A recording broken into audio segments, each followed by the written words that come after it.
তো হ্যালো বন্ধুরা, আমি আবার একটা নতুন ভিডিও নিয়ে চলে এসেছি। তো এইটা হচ্ছে আগের ভিডিওর সেকেন্ড পার্ট, যেটা আমি ছেড়েছি।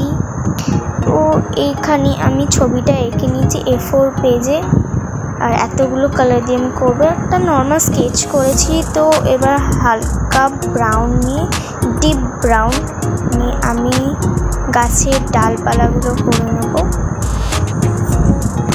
তো আমি আগে থেকেই ক্ষমা চেয়ে নিচ্ছি, কারণ একটু বাইরে থেকে আওয়াজ আসবে, কারণ আমাদের পাশের বাড়িতেই হরিনাম হচ্ছে। তো মায়ের সাথে হয়তো নয়েজ আসবে, তার জন্য আমি আগে থেকেই ক্ষমা চেয়ে নিচ্ছি। তো এবার আমি গ্রে কালার দিয়ে সাইডে ডিপ কালার বোঝানোর জন্য বর্ডার দিয়ে দিয়েছি। আর এবারে পুরো তুলিটাকে ভিজিয়ে নিয়ে রাফ ঘষতে হবে ভালো করে, যাতে ব্রাউন কালারের সঙ্গে গ্রে কালারটা পুরো মিশে যায়। তো আমি একবারে পাতা করেই দেখালাম, কারণ পাতার স্টেপটা আমি প্রথমবার করছি। তো এর জন্য আমি এই কালারটা দিয়ে করেছি, এই গ্রিন কালারটা দিয়েও করেছি, আর এইটা কিন্তু ওই দুটো মিশিয়ে করেছি। আর ওই গ্রে কালার এটা দিয়ে পুরো যেরকম পাতা ঘষে ওরকমই ঘষতে হবে। যদি আপনাদের এইটার আলাদা করে ভিডিও দরকার পড়ে, অবশ্যই আমাকে কমেন্টে জানাবেন, তাহলে আমি আলাদা করে ভিডিও বানাবো যেটাতে এই ধরনের পাতা কী করে বানায়। তো আমি ব্যাকগ্রাউন্ডটা করার জন্য প্রথমেই পুরো ওপরের দিকটা ভিজিয়ে নিয়েছি, যাতে রং তাড়াতাড়ি ছড়িয়ে যায়। তো এখানে আমি এই ব্লু কালারটা ইউজ করেছি, করে কয়েকটা অল্প অল্প জায়গায় আমি গোল গোল গোল গোল করে ঘুরিয়ে একটা নর্মাল ব্যাকগ্রাউন্ডের মতো নিয়ে এসেছি। তো এটাই কিন্তু শেষ না, এরপরে আমি অক্কার ইয়েলো দিয়ে তার চারপাশে করে নিয়েছি। এটা এখন এরকম মনে হচ্ছে, কিন্তু শুকিয়ে যাওয়ার পরে এটা অনেক বেটার মনে হবে, ঠিক এই ছবিটার মতন। তো এবার আমি সমুদ্রের মতন যাই থাকবো, এটা আমি করব। তো এটার জন্য আমাদের ওই সেম কালারটাই লাগবে, কিন্তু পরে কিন্তু আমরা বোঝানোর জন্য আলাদা করে একটা মার্ক করে দেবো। তো আমি করে নিয়েছি, ভালো করে ভিজিয়ে নিই।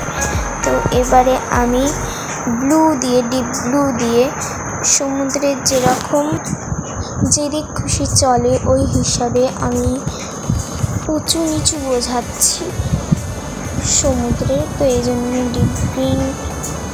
ডিপ ব্লু ইউজ করেছি, স্কাই কালার ইউজ করেছি। তো আমি ফাইনাল লুকটা একবারে দেখিয়ে দিলাম আপনাদের।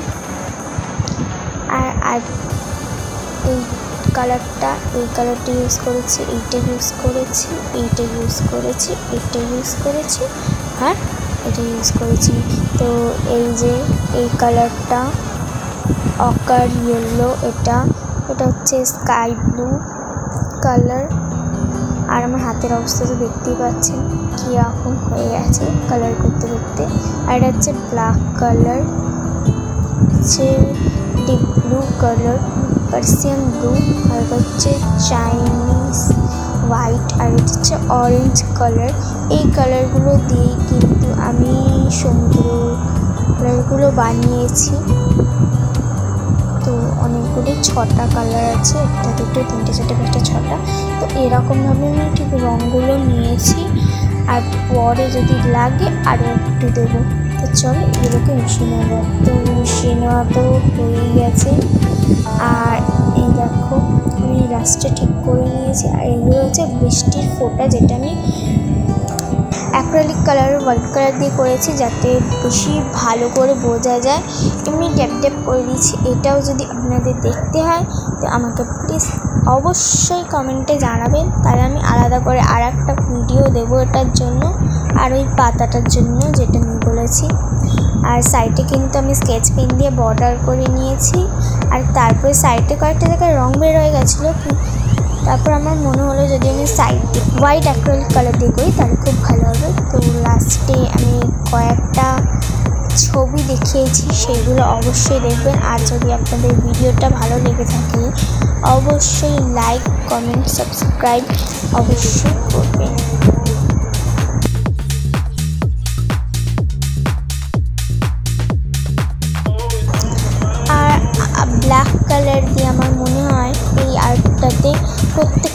বর্ডার করে নিলে বেশি দেখতে সুন্দর লাগবে। তো আমি ফটোটা যখন তুলেছি তখন আমার এটা মনে হয়েছে, তাই ওই ভিডিওটা করার টাইম পাইনি। তো ফটোটা দেখেই আপনারা বুঝতে পারবেন যে আমি কোনখান দিয়ে বর্ডারটা দিয়েছি। এই প্রথমবার আমি এরকম পাতা করেছি, এর আগে আমি কোনোদিনও এতটা সুন্দর করতে পারিনি। আর হ্যাঁ, আমাকে কয়েকদিন আগে আগের ভিডিওটাতে আমাকে একজন কমেন্ট করে বলেছিল যে দিদি আমি তোমার সব ভিডিও দেখি, তাড়াতাড়ি সেকেন্ড পার্টে আসবে। তো তোমার সবার জন্যই আমি বলছি যে আমি এটা সেকেন্ড পার্ট নিয়ে চলে এসেছি, তো অবশ্যই দেখবেন। তো লাস্টের ছবিগুলো তো দেখে তোমরা বুঝতেই পারছো কতটা ভালো লেগেছে। যদি ভালো লেগে থাকে অবশ্যই লাইক, কমেন্ট, সাবস্ক্রাইব করবেন।